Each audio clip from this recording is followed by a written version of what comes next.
I sell my pigs on a regular basis. The tips I use every day to sell my pigs, I just want to share them with you. I'm doing it because I know that for you to be able to make any money in your pig farming business, you need to sell your animals first before you get money.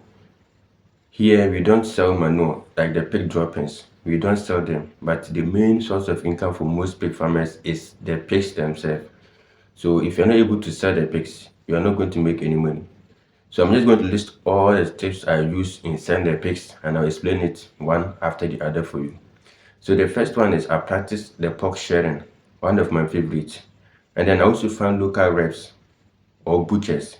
I also incentivize people or even give commissions to people that help me sell my pigs. And then I also have some kind of crazy payment options available, which you get to understand it later in the video.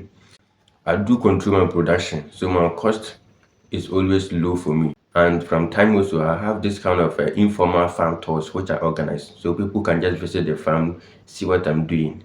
And I'm sure you can even attest to it that you yourself, you're getting some sort of virtual tour on this channel. And also, I contribute to a cause or I support some local groups in the community where the farm is located. They are all marketing strategies that I will explain to you how they work very soon. And then also, I have this kind of a unique customer experience. I'll share it with you. It is something that has been helping me over the years. Initially, I thought I was just kidding with what I'm doing and I'm being just crazy, but it ended up helping me grow my business and helping me find buyers for my pigs. And the last one is this on this channel, the social media, and also YouTube. So anytime I post my videos, since I am talking about pig farming, people really know that I'm into pig farming, and they do patronize my pigs. Alright, so with that said, let's just take the points one after the other. So the first one I just talked about is the pork sharing. What is pork sharing? Pork sharing is a situation where people are interested in the pork, but they can't afford an entire pig for themselves. So they go to buy a part of the pork. And these days, people don't really like the cold meat. So they usually want to get the freshly slaughtered meat. So with the pork sharing, what I do is I make an announcement that on Sunday or on Monday, I will have a pig available that I will slaughter. So if you're interested in the pork, make sure you pay X amount. And this is the size of the pig. We need about 10 people.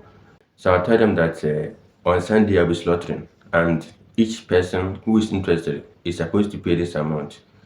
So I make sure the message goes out earlier so that people will prepare and I get the number of people I want.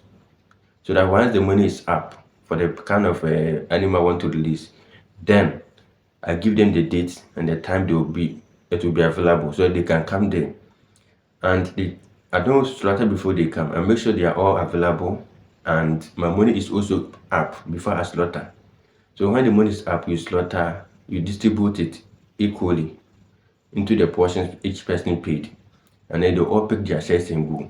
I always tell you that I have the money before I slaughter, because if you don't get all the money you slaughter, you might end up chasing them for the money, which you might not get it, or you might even get the money, but it will not be in the way you want it. Okay, in Ghana, in the local language, we say, "Scan it, meet basa basa."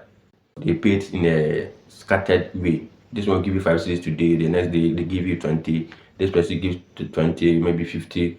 So in that, the money is not always adding up, and you might end up just wasting the money and not getting anything. So with the pork sharing, once the announcement goes out like that, the people register with me, their names, the quantity they want, I get the money from them. And once it is up for the cost of the pig, I now give them the date and I slaughter. Each person is available on the farm. They pick the fresh meat, they leave peacefully like that. Mind you that I don't slaughter before I collect the money. I make sure the money is up first before the pig goes. The next one is also about me getting local butchers and local reps. Who are these people? They are people in the various communities far from where your farm might be located. So I'll go to these people, I find them. So I go to them and I say, I know you are into pig butchering and you are also a pork enthusiast. So I want us to work hand in hand. I have pigs available and I will give it to you. I will give you one of the pigs. You slaughter, sell it to your people here. So when you finish selling, it may be after a week, you bring me my money. And The extra you get, you keep it to yourself. So these people will be willing. Instead, they will come and sign up, and maybe on a particular day, in my case, I do sell to them on Friday. So on a Friday, they'll come there in the morning to pick the pig. They go to the community, they slaughter, sell to the people, and on Tuesday, that is about 4 days, they bring me my money back, and then you repeat the cycle in that sense. I don't know if you're getting it. So that is basically how I would work with the local butchers and then the reps. I give you the pig. I'm expecting 2,000, 3,000 from the pig. So whatever you make in essence, that is yours. Just bring me the 3,000 at the end of it in 4 days or in 5 days, and then repeat the cycle. Okay, and this has also been very helpful over the years, and it is now, as I'm talking to you now, I still practice the same thing on the farm. So you might end up saying, what if you have a lot of pigs you want to sell? Should you be going everywhere to? Yes, you can do it. You can go everywhere, get people to help you sell the pigs. Initially, you're going to work a lot, because if your target is to sell 10 pigs, it means you have to move around, get about 10 local butchers or reps. Then you give the pig to them. So initially you will struggle to get these people, but once you're able to get them, you'll be okay, you'll be comfortable. So with this, you don't have to wait for your farm to be too big that you now start looking for people, but then it might be too late. So once you start production, start scouting and recruiting these people. And once you get them, when your animals are ready, you then invite them to your farm. You dash them the pig. They go to sell, bring your share of it, and keep the profit to themselves. And then you repeat the cycle one more time. Alright, so in the next one is also I do give incentives, and with the incentives also it's in a form of commission that I give to the people. We know we sell pigs per kilo of live weight. So what I do is, instead of me to take the normal amount, maybe 30 Ghana cedis per kilo, if I know that should I take 25 Ghana cedis or 27 Ghana cedis per kilo and still be profitable, I'll do it. And then I give the 3 Ghana cedis in extra to the one who helped me to sell the pigs. So the message goes out. Anytime you're able to bring me a buyer and we close the deal successfully, this is how much you get per pig. So assuming I have 100 kg of a pig available, and I'm taking 27 kilos, I'm taking 27 cities. That I'll be taking the 2,700, and then you take 300 cities. Okay, because you help me sell the pig, so you take 300 cities. Okay, in that case, it means I'm giving you 3 cities per kilo of any pig I sell to you. And see, if somebody does that for the first time, the person gets 300 cities. The person will end up doubling his hustle, so they can bring 2 people and get at least 600 cities from your farm. So this is also like a strategic move that you have to do, but you have to ensure that you know how much you really invested into your pig. It does not really matter that you should give the person 300 cities per pig, or give the like 3 cities to the person. You can go as low as 2 cities or even 1 city. So 1 city and the person brings you a buyer, and the pig is weighing about 100 kilos. So 100 cities per pig is not a joke. So the person will end up doing it. Okay, so always look at your production cost and factor everything inside. If you are still profitable at 24, even 25 Ghana cedis per kilo, you can give something out to the person who helps you to sell. Okay, you don't have to do the selling and going out to look for people all by yourself. All you can do is get the local reps and get people who are interested, and then give it to them that if you bring a buyer, you get this amount per kilo of a pig. And also in terms of this too, you can, in terms of the incentives too, you can decide to give these people free pork or free meat in exchange for what they have done for you. It is a good thing you do, because I've been using it and it's working for me. To the extent that when I started, my first reliable customer were only 2, and these 2 people ended up bringing me more than 15 customers that I couldn't supply to them. But I had to just look into them and take the serious ones, which were just about 5 people. Then I started doing business with them. Okay, but it was started because I gave commission to the 2 people that initially signed up with me to be my customers. And the next one I do is also I offer some sort of a crazy payment options you might not understand. There are people in the community, especially with the pork sharing, they really want to get the pork. Like say pay 100 cedis to get the pork, but they can't afford with the cash like that. What I do is, due to the location of my farm, I have some crop farmers available. In that case, what I do is I make them go to work for other crop farmers, and then I take the money from the crop farmers, or they go to work with the crop farmers, they get the money, they bring it to me. So if you don't have the cash and you have the strength, you go to work on other people's farm, you bring me my money, or I'll go to take it from the person, or the person even brings it to me. You understand it? Yes, you might not understand how it works. If you're not located in a farming community, you will not understand it very really. But that is how I do it, and it is working well also for me. If you can't afford to pay cash, go and work with your strength, and I'll get the money from you. So in this case also, now that feed cost is going high, you can go into producing your own feed by farming the maize. Let's say you're farming maize or soybeans. What you can do is you have these people go to work on your farm for you in exchange for the pork. So basically, that is one of the strategies I also use. You go to work on the field, then you get something in return when you slaughter the pig. Okay, and then the next one is also I organize farm tours like I just told about. Even sharing my farm online, Facebook, YouTube, Instagram, and then TikTok. Through these platforms, people get to know that I am to this kind of business. And then anytime somebody wants a pig, the person calls my number or chats me directly or leaves a comment that I want to start my pig farm. So, or I want a pig to slaughter for my pub. Will you be able to supply me this number? I am located in this area.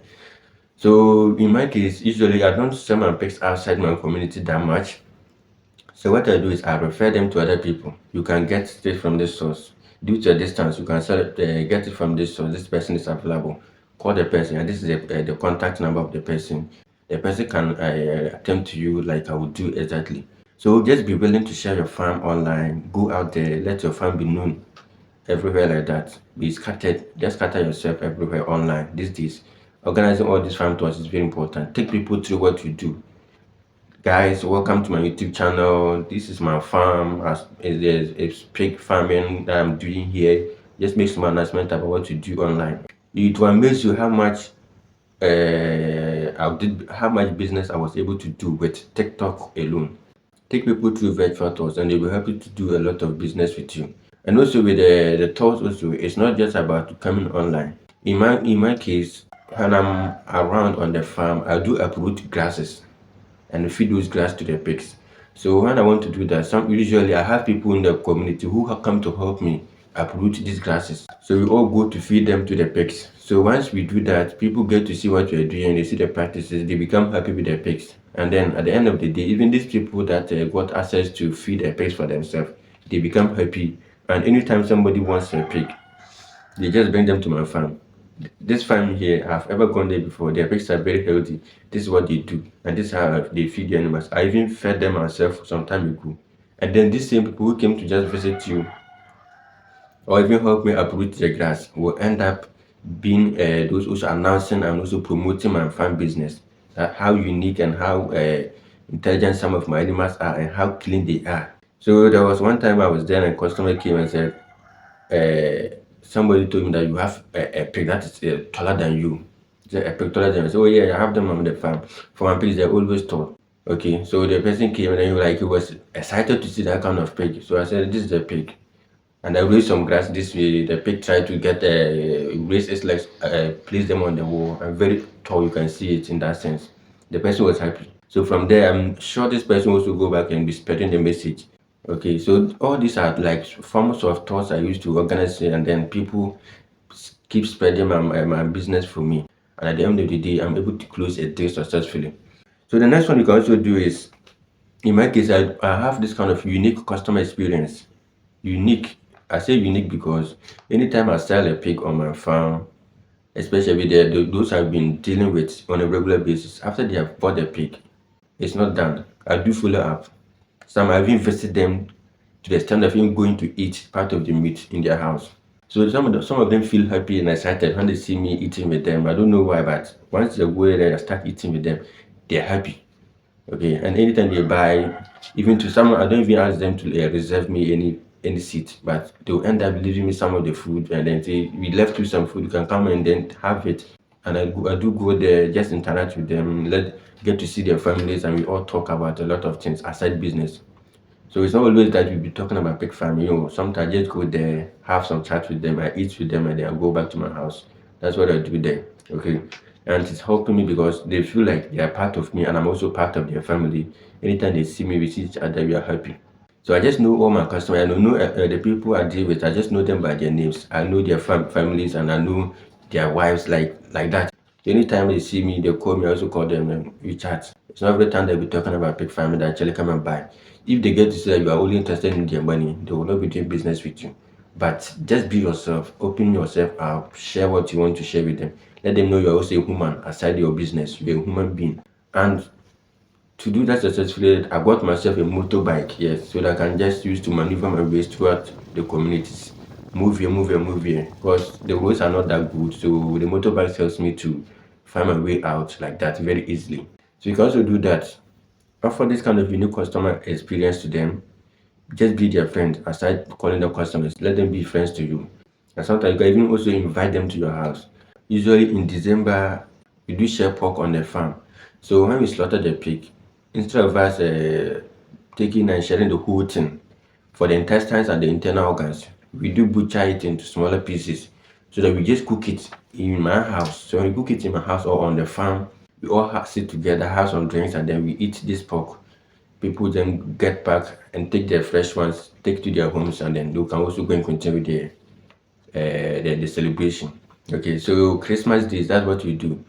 And we slaughter. The internal organs don't go anywhere. You make sure you butcher it, cook with it, and then we enjoy it at that moment before they even pick their fresh pork and go to their houses. And all this helps to bring us closer, and then we feel like we are connected in that sense. All right, you need to also contribute to a cause. This one, anytime I try to contribute, my best get finished. So I've never been able to really do this one very well, but I did it in another form through my mailing activities. So here people come to mail and I see that they are my customers.